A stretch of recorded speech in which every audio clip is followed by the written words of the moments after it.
Oi pessoal, tudo bem?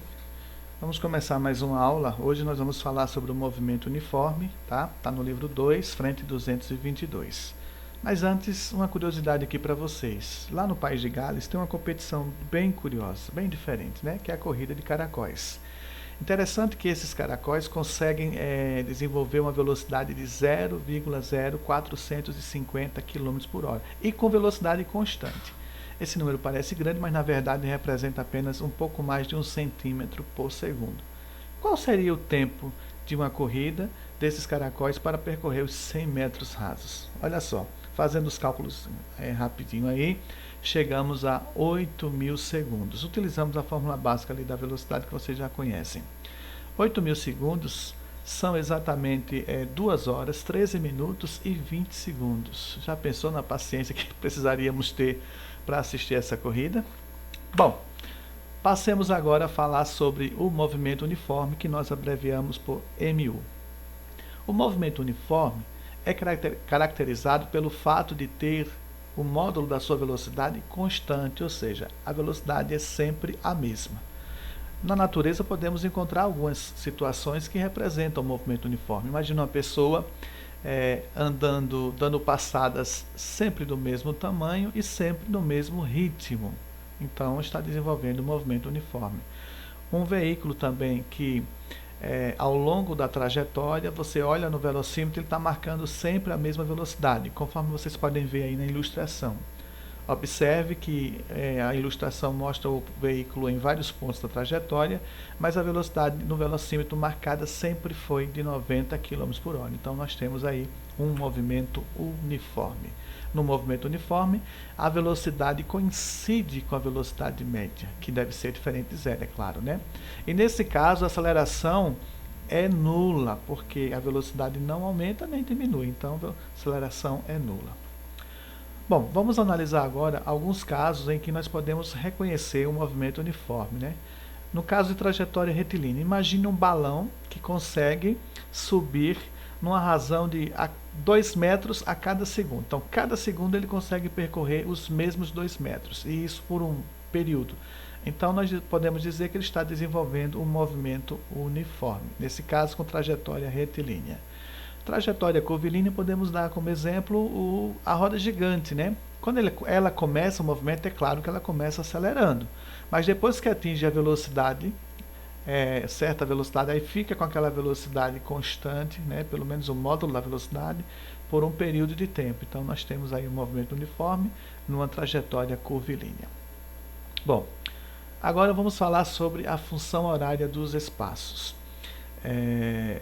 Acredito que vocês já estudaram função horária, funções de uma forma geral, estão estudando função com o professor Edson, e isso vai nos ajudar bastante. Ó. Imagine esse móvel que sai no instante inicial da posição inicial, TO é igual a zero, SO que é o espaço inicial. Depois de algum tempo, ele se encontra numa posição S, mas observe que a velocidade foi sempre V. Então, velocidade constante, temos um movimento uniforme.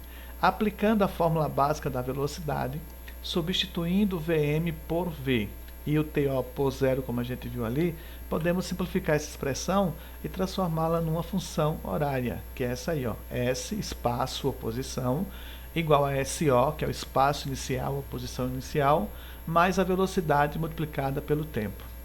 Essa é uma fórmula básica da física, né? É a fórmula do movimento uniforme, e como vocês podem ver, ela é conhecida como fórmula de sorvete por lembrar a palavra sorvete. Isso é só uma maneira de ajudar vocês a lembrar, beleza?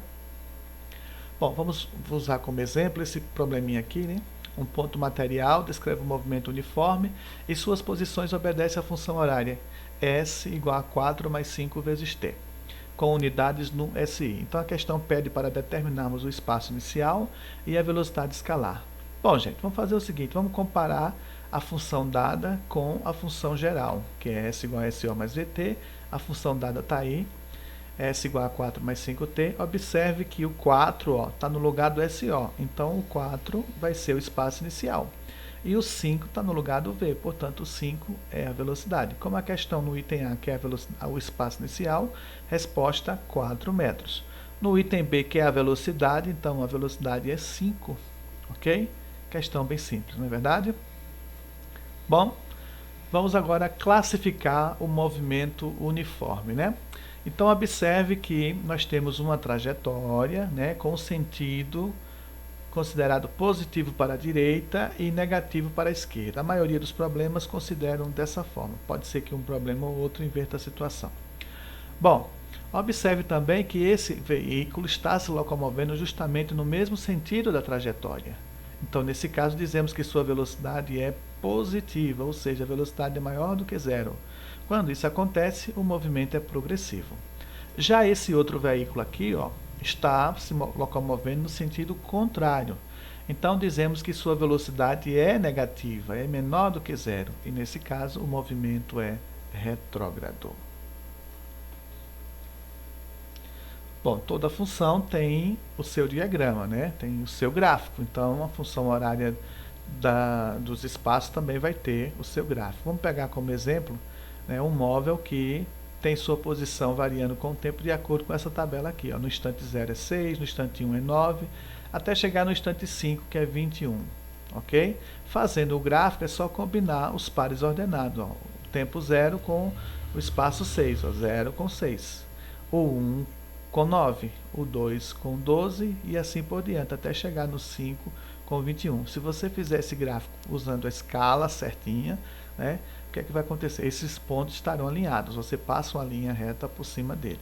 Detalhe importante, essa linha não pode ultrapassar o eixo S, tá? Porque se ultrapassar, o tempo vai ser negativo e o tempo não pode ser negativo. E por falar nisso, sempre que for fazer o gráfico, represente o tempo na horizontal e o espaço na vertical. O tempo no lugar do eixo X e o espaço no lugar do eixo Y. Agora vamos ver um outro exemplo. Nesse caso aqui, a posição vai diminuindo com o passar do tempo. Ele começa com a posição 8 no instante 0, posição 6 no instante 1, até chegar à posição menos 2 no instante 5. Então, observe que fazendo as devidas combinações, ó, o 0 com 8, 1 com 6, o 2 com 4 e assim por diante, o gráfico vai ficar desse jeito. Observe o detalhe que no primeiro gráfico, o gráfico é ascendente, ele está subindo, é crescente.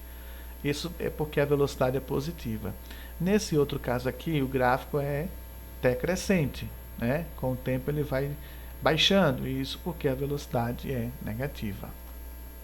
Então, podemos representar de maneira genérica, para movimentos progressivos, velocidade positiva, o gráfico é sempre crescente. E para movimentos retrógrados, aquele que a velocidade é negativa, o gráfico é decrescente.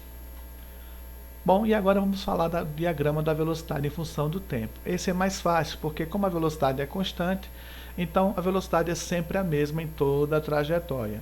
Nesse caso, representamos por meio de um segmento de reta horizontal. Ele não sobe porque a velocidade não aumenta e ele não desce porque a velocidade não diminui. Então ele se mantém na horizontal, ok? Uma coisa curiosa é que nesse caso, quando você tem a velocidade em função do tempo no gráfico, né, nós podemos usar essa relaçãozinha aqui para descobrir o deslocamento escalar. O deslocamento escalar é numericamente igual à área.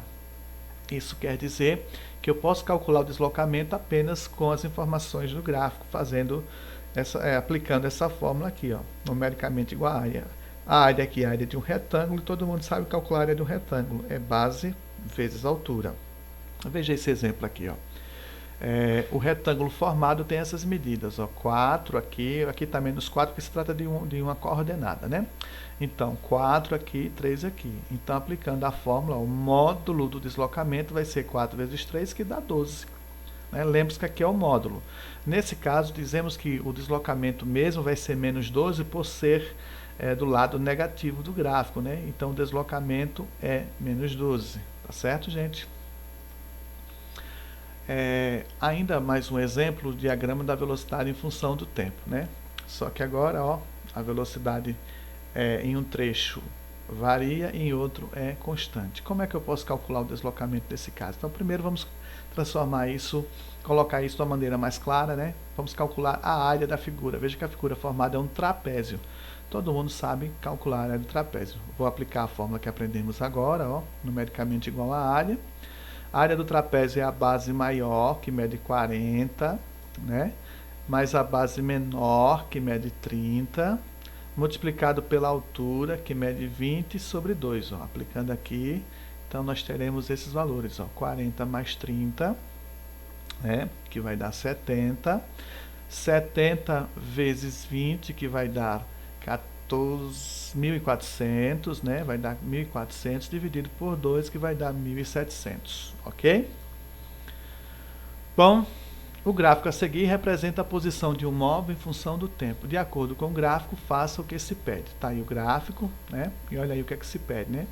Escreva a função horária dos espaços para esse movimento. Bom, a questão quer que a gente escreva a função horária, aquela lá, o S igual a SO mais VT. Sugestão, nós temos que achar o SO, o V, para substituir. Então, a primeira coisa que eu vou fazer é aplicar a fórmula. A fórmula é essa aqui. Vamos lá, ver aqui, qual é o espaço final? Observe que o espaço final é isso. Aqui é o inicial, que é onde começa, e aqui é o final. O espaço final está aqui, ó. Qual é o espaço final? Observe, ó.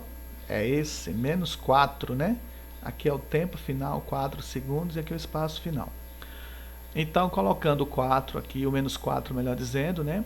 O SO é o espaço inicial, está lá em cima, ó, é 12. Mais o V eu não sei qual é a velocidade, vezes o tempo. O tempo eu sei, ó, ele foi de 0 a 4 segundos, portanto o tempo é 4. Resolvendo isso aqui, né? Passando 12 para cá, vai dar menos 16, aqui dá 4V. Isolando o V, chegamos a essa resposta aqui, ó. A velocidade é menos 4 metros por segundo. Agora fica fácil nós acharmos a função horária. Substituindo, né? O S deve ser mantido. O SO a gente substitui, que é 12, como vocês podem ver. A velocidade que nós encontramos é menos 4. Então, coloca o menos 4 aqui. Essa é a função horária. Quando pede a função horária, não deve ser substituído nem o S, nem o T, porque aí deixa de ser função, tá certo?